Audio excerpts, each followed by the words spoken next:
Mike Molyneaux here alongside Marvin Ezhan. No Nick Quaglia this week, but Mike and Marv are here holding it down for you. Another edition of Patriots Roundtable. And Marv, we're sitting at entering week 9 of the NFL season. Yeah. And after 4 weeks, the Patriots are sitting at 500, 4-4. And I don't know if this is what most people expected. I don't think anybody really had any huge expectations. I think for the most part, when you look at this team coming out of the offseason, you just wanted to find success and call success being that the Patriots make the playoffs. Nothing too crazy, nothing too wild, but you just were hoping to see that the Patriots can make the playoffs. And sitting at 4-4 right now at this point in the season, they're not completely out of the picture, but they still have an opportunity to be a team that cracks the playoffs and make some noise there. So, what are your thoughts and feelings as to where this Patriots team is right now after 8 weeks of the NFL season? Yeah, when you look at this Patriots season, when you look at our predictions, you, Nick, and I think we all had the Patriots being a playoff caliber team. Now, as the season progressed, it wasn't really looking like that, right? There was times where you looked at this team and said, "There's some flaws. Offensive line, you can't run. The defense wasn't able to stop the run. It was looking real shaky. Mac Jones is not being able to throw the ball. You still got Josh McDaniels making these horrendous play calls. Brandon Bolden is still running the ball on 3rd and short for God knows what reason why. But there's life now. There's honestly some life. Patriots finally beat a playoff caliber team, which they weren't able to do so far. You had the Bucks, you were so close. You had the Cowboys, you were so close. You lost to the horrendous Miami Dolphins team. And now, you finally get the Chargers, and this was the time you needed to right the ship after beating the lowly Jets, facing the Chargers, and now you got these next 3 games are winnable games. You have Panthers, I believe, coming up next, the Falcons, and I'm missing one other team. Browns, I believe. Browns. I think Browns is in the middle. So I think it's Panthers, Browns, Falcons. Am I correct? Panthers, Browns, Falcons. Yep. We got the Panthers, Browns, and Falcons. Listen, man, Patriots can go on a little run here. One thing, a lot of things have changed so far throughout this season. One thing, Mike, is the offensive line. Patriots might have finally found, I said it last week, but it was against the Jets, so it didn't really hold so much weight. But now when you're looking at this offensive line, they've been able to keep Mac Jones upright. No, Mac didn't have the greatest game against the Los Angeles Chargers, but I like what I'm seeing from this line, how they finally seem to have some cohesiveness going on. And I think that's the game changer right there. Ted Karras, Isaiah Wynn, Shaq Mason, Michael Onwenu right there. And you got David Andrews in the center. They might have found something there, Mike. So I would just think this having the offensive line keeping Mac Jones upright is letting the Patriots be more creative with their play calling now. We see that Damian Harris, he's their guy. He's their guy right now. As long as he can stay healthy, Patriots have been able to move the chains with him. And then who else is going to be the second running back? It's been a revolving door week by week. Sometimes Stevenson gets it. Sometimes you might even see J.J. Taylor. Brandon Bolden's been a consistent force, and Josh McDaniel loves to use him. But Damian Harris is the guy. The offensive line has been better, and I think that's been the reason why the Patriots have been able to right this ship. Yeah, I mean, they're on a little bit of a roll now. You come off of that game where you totally, destroyed the Jets. And I mean, I know you guys probably talked about this in the last episode, and I know people have had conversation left and right, but I don't think a lot of people are holding much stock into that Jets game because, like you said, it's the New York Jets. Everybody should beat the Jets.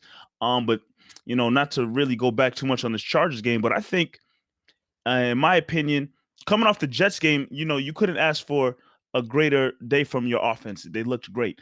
Coming off of the Chargers game, I quite possibly think that's the best defensive game the Patriots have played all season. That's the best that the Patriots defense, in my opinion, has looked. And it came against a quality contender in the Los Angeles Chargers. I think coming into that game, I wouldn't say feared. Justin Herbert is the word I'd use, but Justin Herbert is a pretty good quarterback in this league now, and he has weapons out there with Mike Williams, with Keenan Allen, with Austin Eckler. He has guys that can make plays down the field. So I know a lot of people, including myself, worried that this Patriots defense would struggle against a pretty high powered offense like the Chargers, but they held their own, kind of keeping Herbert in check, getting pressure on the quarterback, not letting big plays happen down the field to Mike Williams. They definitely held him in check. I know for sure, thanks to fantasy football. And Keenan Allen, no, he was involved, but for the most part, they held their own against the Chargers. And the Patriots could have put up more points on the board. They let this should have been a blowout if you really think about they it. definitely left some meat on the bones in terms of squandering some red zone opportunities. But I think defensively they did a hell of a job against that Chargers offense. And now, like I said, they're on a little bit of a roll. And you spoke about it right there with the teams coming up next: the Carolina Panthers, the Cleveland Browns, the Atlanta Falcons. Those are three teams right there where the Patriots have an opportunity to beat these teams. Carolina started off hot, but kind of felt they've fallen off in the last couple of weeks. Didn't believe it. Sam Darnold has come back down to earth a little bit. Not having McCaffrey hurts their offense, but Carolina Panthers are not the team that they were to start the year. Cleveland Browns, I don't know what's going on. I don't even know what's the status of Baker Mayfield. Is he playing? Is he not? Baker played. He played last week. Okay, so he's in there, but he's definitely hobbled. They don't have their star running back in Nick Chubb. I don't know if he'll be back for week 10. Kareem Hunt's also dealing with injury. I know Jarvis Landry's dealing with injury, and Odell Beckham Jr. is back, but he's zero factor in that offense. No Dell Beckham. So, yeah, and then Atlanta Falcons. I just think the Patriots are in the Atlanta Falcons' head and in Matt Ryan's head, just still from that Super Bowl victory a couple of years ago. But, Marv, I tell you this. A week ago, before week 8, I'd probably say, well, Tennessee Titans, geez, that offense, King Henry is something to be worried about. Yeah. There's no King Henry anymore. Yeah, it's looking like he's out for what, 6 to 10 weeks? 6 to 10 weeks. So he definitely won't be in that week 12, I believe it's week 12. Week 12 matchup when the Patriots take on the Tennessee Titans at Gillette Stadium. And we could quite possibly looking at a team that could be 8-4 after week 12. I don't want to jump to any crazy conclusions. Listen, what? AJ Brown, a bad man. Tannehill can still throw the ball and be creative. You got Julio there, who's probably going to be healthier by that time. Titans are going to figure it out.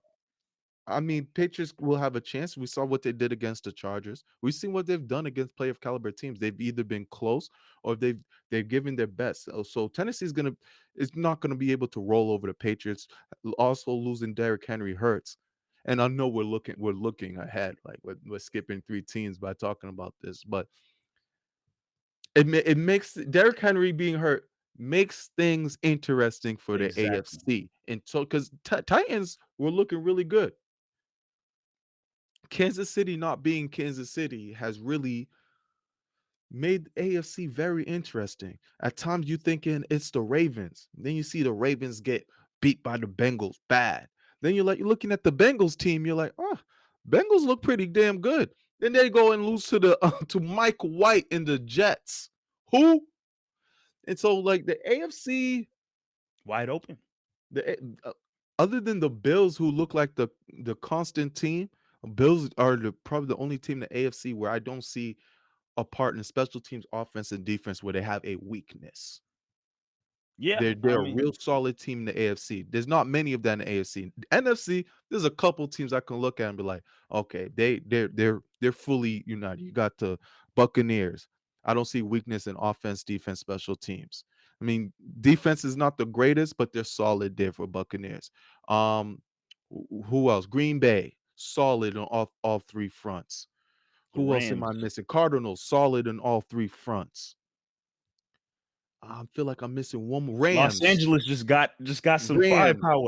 before they even got Von Miller, they were solid in all three fronts. So AFC is open. AFC is real open when it comes to who can make a stand. And I wanted the Giants to beat Kansas City so bad because Patriots are in the hunt for the playoffs still. Kansas City's in the hunt for the playoffs. You don't want to go in a race neck and neck with Kansas City, no matter what. I understand that they haven't looked the greatest, but at the end of the day, that's still Patrick Mahomes. And as the season goes on, who knows what magic they can still contend with while they still have Tyreek Hill and Travis Kelce healthy. AFC is definitely looking wide open, and I mean, there's a lot of things with a lot of football left to be played. You know, especially in the AFC, you don't know where things can go and how things can unfold. Wild card question for you, loading up, Marv. No, this could be crazy, but I'm gonna ask it because we have all types of conversations on Roundtable. Mac Jones.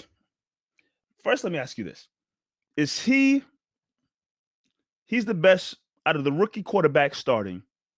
Is he the best one? TBD. Okay. TBD, because he's in the best situation. Mm-hmm. He's in the best situation. I don't know how Justin Fields would work out if he was with the Patriots. I don't know what Trey Lance would look like if he was at the Patriots. I'll tell you one thing though, he's better than Zach Wilson. He's better than Zach Wilson. I think that was Trevor Lawrence. If he was with the Patriots, I think he'd do pretty well.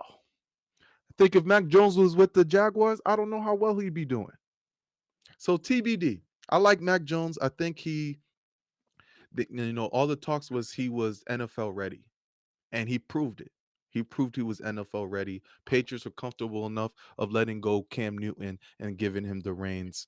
It's possible that he could be the best out the bunch, but it's too early still to determine that. So then, is it also too early, or is it not too early? Is it possible to throw Mac Jones' name in the hat for Offensive Rookie of the Year? I mean, you can throw it in there. He's not going to win. There's a guy called Jamar Chase. Jamar Yeah. Chase is going to win the Offensive Rookie of the Year. You know what I'm saying? This But there's still a guy, lot of time left. Jamar Chase, is about to break records. Mac Jones, let's hope he can get Patriots into the playoffs. I know usually these awards favor quarterbacks. Jamar Chase he's about to break a record, right? That his old teammate Justin Jefferson broke. I think his is sealed and delivered. Mac Jones probably will be in the running for it, possibly even second place. But I think Jamar Chase is the clear-cut winner right now. If the season was to end today, Jamar Chase is a clear-cut winner. Now, if Mac Jones goes on a crazy run here, like Patriots won last week, right? No one's talking about Mac Jones and how Mac Jones didn't have a good game. He didn't have a great game. Some great games that he had, Patriots didn't win, and they haven't really unleashed him yet. We've seen the potential of Mac Jones, but we haven't seen him being able to be himself for 4 full quarters to give him that Offensive Rookie of the Year. Most of the success for Mac Jones right now in his early career is going to be the success of Bill Belichick. When I think about this Chargers win, I don't think of Mac Jones. I think, oh man, Bill Belichick constructed a great game plan to beat the Chargers. And that's going to happen to most teams. It happened to Brady. It's going to happen to most quarterbacks under a Bill Belichick team. You're not going to get the full credit that you deserve. Most players in general. Well, I think what you said is key. Right now, yeah, Jamar Chase is looking like the guy, especially if he continues on the trajectory that he's on. It's signed, sealed, and delivered that he would be Offensive Rookie of the Year. But also look at Mac Jones, the fact that he has 9 weeks left, 9 games left. And slowly but surely, they're starting. I feel as if they're starting to let him rock a little bit more, let him step back and do his thing a little more. If he found some consistency and gave us 9 games where he's throwing between 250, 300 yards, averaging some yards in between that, and maybe can average close to 3 touchdowns a game. Maybe that's asking too much. But if he was to be somewhere between 300, 250 and 300 yards a game and somewhere close to 3 touchdowns a game, now you're talking about a 21-year-old, 22-year-old quarterback doing something pretty solid. And yes, the team has to make the playoffs. I think that's for sure. But if you were to do something like that in his next 9 games, That would take a lot, though. Now you're changing the whole offensive game plan of how the Patriots have been running. yeah, they're run heavy, and there's no reason why they're necessarily going to shift completely from run heavy, especially how Damian Harris has been running the football. But we also know Mac Jones has an arm, and he has weapons out there that can be relied upon. That's a good question. Does he have great weapons? How many weapons does he really have? Well, some people feel as if I'm still the jury's still out for me, but some people feel as if they're not utilizing the tight ends as best as possible. Hunter Henry is getting utilized in the red zone. We know that. Jonnu Smith is not doing much. Jonnu Smith, the opportunities that we've seen him in have not looked good.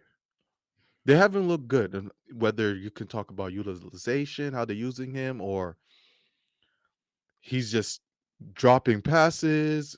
He hasn't been able. One thing about Jonnu Smith that I envisioned was similar. I don't know if we can even say this name, but similar to an Aaron Hernandez type of role where we're going to use him as a running back. We're going to use him in slants. And once he gets the ball, he's going to get a lot of yak. We haven't really seen that from Jonnu Smith yet. There's potential there, but we're 8 weeks in. You spend a lot of money on him. Aguilar, Nothing special. Nothing special. Nothing special for Aguilar. Bourne, as you guys know on this show, I'm a big fan of. He got benched pretty much last game after that fumble. He only played like 30% of the snaps.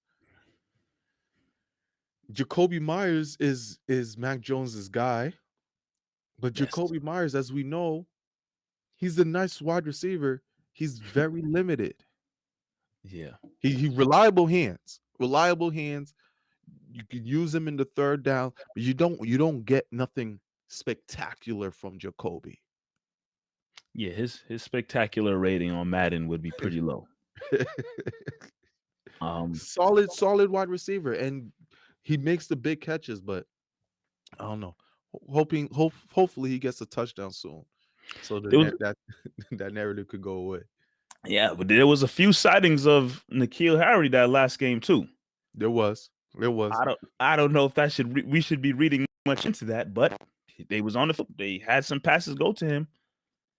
Could this be N'Keal rising from the ashes? But what would it take for us? Saying What would it take for us to see that? I mean, N'Keal will need to stay on the beat field. out. He would have to beat out Kendrick Bourne to get on the floor more. Because right now, when they run 3 wide receivers, is Bourne, Myers, and Aguilar. Yep. Yeah. Yeah, it'd be tough for him unless an injury or something were to take place. I don't think N'Keal Harry can. I mean, the trade deadline is gone, right? So True. he's not going anywhere.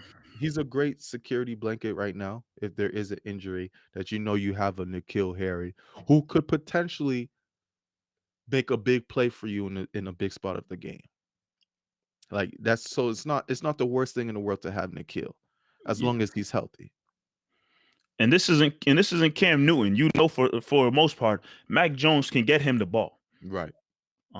Mac Jones is pretty damn accurate. I mean, he struggled in that Chargers game, but for the most part, he's shown that he's a pretty accurate quarterback and can get his players the football. But yeah, N'Keal Harry is definitely behind the depth chart, but there was some sightings of N'Keal Harry in that last game. So, I mean, it remains to be seen how the rest of the season looks for him. Before we get out of here, question on Mac Jones. I just want to hear your thoughts. What do you think of him outside of the field? Like when I watch his post game conference presses and when he's speaking, he's just a little too serious for me.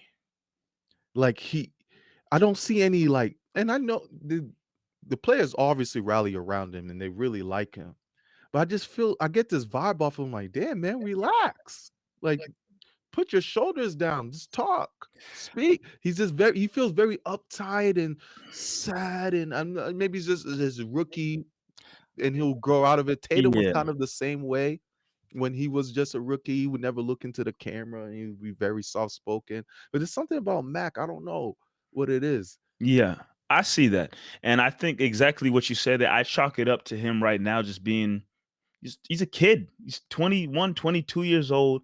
First first year in the league. He's playing like this is he's not on a sorry ass team where it's just like, oh well, we're going out there and we'll see what Right. playing for the New England Patriots, and he's playing under Bill Belichick. Like he doesn't want to make any mistakes, nor does he want to say the wrong thing. Like I think at 22 years old, I believe he's 22. He's trying to walk the line as fine as possible and not do anything out of the ordinary, anything that might look a certain type of way that make people feel some type of, I don't know. Yeah, he seems serious, but I don't like I feel like during training camp and whatnot, whether it was Cam Newton or a couple other guys, Yeah. they spoke highly of like his personality and him being like somewhat of a cool guy that's like, one of the boys, like he's cool. But I think just being so young, when he gets put in front of the camera and the microphones and the media, he just want to do everything so right and correct and not cause any trouble to upset his coach, upset his teammates. He just wants to be right. And I think he'll come out of that with time. I think that happens with a lot of young players in different leagues, especially when the lights are really bright on you. You want to do everything so fine and right. But I think with in due time, especially knowing that Mac Jones isn't going anywhere anytime soon for the New England Patriots, he'll come out of that. But it's just going to take time. I hear that. Just want to see a little personality. Mad robotic.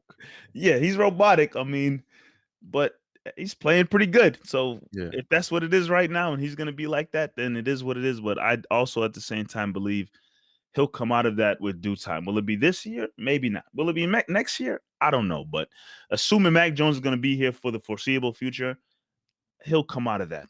By the time he's hitting like 28, like there's no way he'll still be get some damn facial hair on his chin or something. It'll be a different Mac Jones, I believe. All right. But yeah, we could wrap it up here. This has been the Patriots Roundtable, powered by CLNS Media.